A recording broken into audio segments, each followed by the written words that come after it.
In tonight's Red and Blue political roundup, the president's search continues for his next chief of staff after a frontrunner rejected the post this weekend.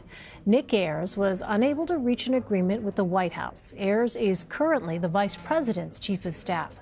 He announced he's going to work for a Republican super PAC instead. This comes after the administration announced the long-expected departure of John Kelly from the position.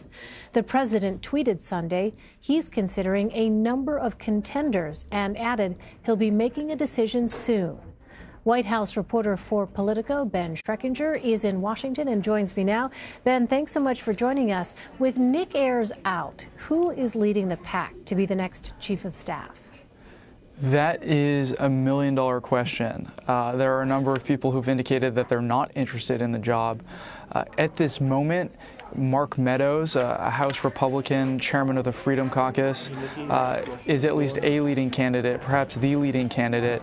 But there have been mixed messages today in reports about whether or not he's even interested in the job.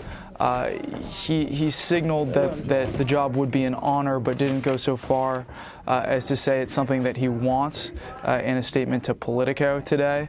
Other outlets, at least one other outlet, has reported that he's told associates he's not interested in it. And other than that, you don't hear from a lot of people saying they want the job.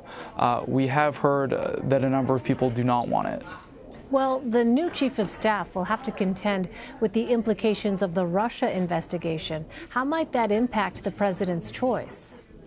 Well, that may make him more inclined to try to bring Meadows on board.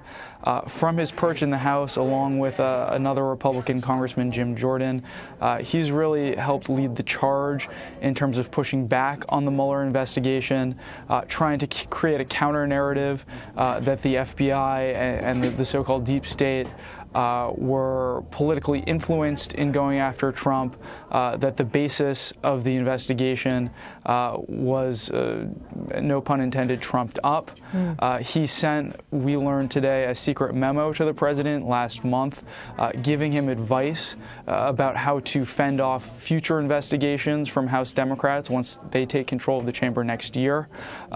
All of that is something that's going to make Meadows much more appealing in Trump's eyes. Well, the special counsel released multiple memos regarding the president's former associates last week. What specifically in those reports might complicate things for the White House? That's right, especially what we learned about Michael Cohen. The way that Mueller wrote about the campaign finance violation that Cohen pleaded guilty to. He said that Cohen made those illegal payments to Stormy Daniels at the direction of Individual One. Individual One is the president.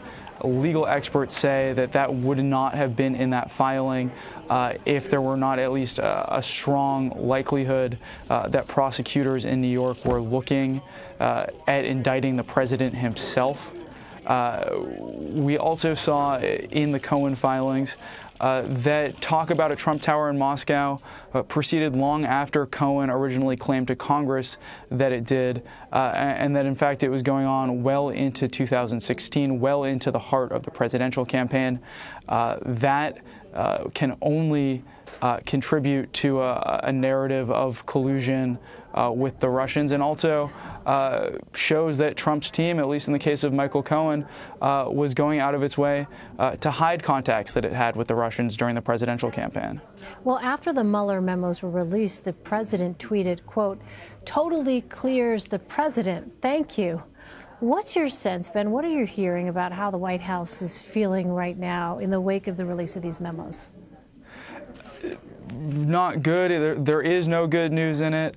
The president can be eternally optimistic about his prospects, take extraordinary liberties in characterizing developments in this investigation. His tweet really is not consistent with what was in those filings. Those filings were, in fact, very bad for the president. Well, meantime, both the president's former attorney, Michael Cohen, and his former campaign chairman, Paul Manafort, will face judges this week. What can we expect? Well, it will be interesting to see. Paul Manafort scheduled to appear for a hearing tomorrow to hash out what Mueller says are a number of lies that he said, a number of untrue things he said to Mueller's team after he agreed to cooperate fully with them. And Mueller's team has laid out a number of areas that they say Manafort lied to them, including contacts with a former associate of his, Konstantin Kilimnik, who's associated with Russian intelligence, and including his contacts with the Trump administration.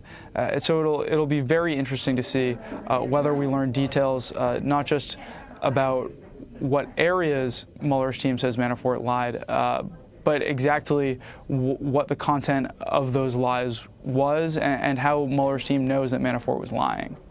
Well, some Democratic lawmakers have floated the possibility of impeachment for the president after these developments. Let's listen to some of what former FBI Director James Comey had to say Sunday about this. In a way, I hope Donald Trump is not removed from office by impeachment, because it would let the country off the hook. And it would drive into the fabric of our nation a third of the people believing there was a coup. And we need a moment of inflection where we all get off the couch and say, that is not who we are. So do we know how the White House is viewing this issue of a potential impeachment? Well, the Republican Party still holds the Senate. You need, I think, 60 votes to convict, or 66, 2/3, or excuse me, 67. That's a very high threshold either way, with Democrats still in the minority in that chamber. So it's possible that Democrats will impeach the president. Likely depends on what comes out in a Mueller report or what else we find out about these ongoing investigations. But when Bill Clinton was impeached and not convicted, his popularity soared.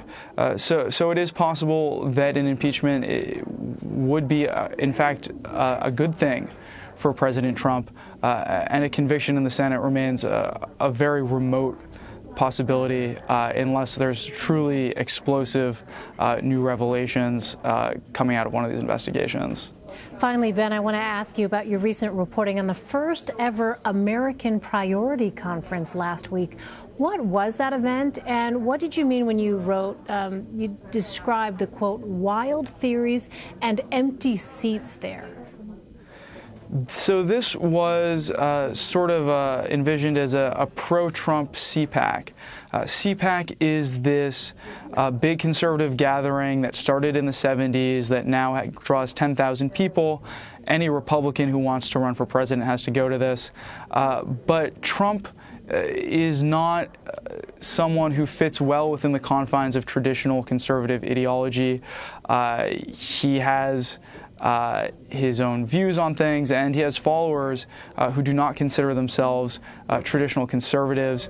A lot of these people you might know as social media agitators, people like Mike Cernovich, Laura Loomer, Stefan Molyneux. So there was a conference for them this weekend. It was more or less poorly executed. There were some big names on the agenda: Corey Lewandowski, for example, Roger Stone, Katrina Pearson, and George Papadopoulos. But very few people ended up showing up. And among those who did, a number of them were people who were big believers in the QAnon conspiracy theory. So it wasn't a really big wasn't a big date on the political calendar the way it turned out, but it was certainly an interesting scene. All right, Ben Schreckinger in Washington for us. Ben, thanks very much. Thanks so much for having me.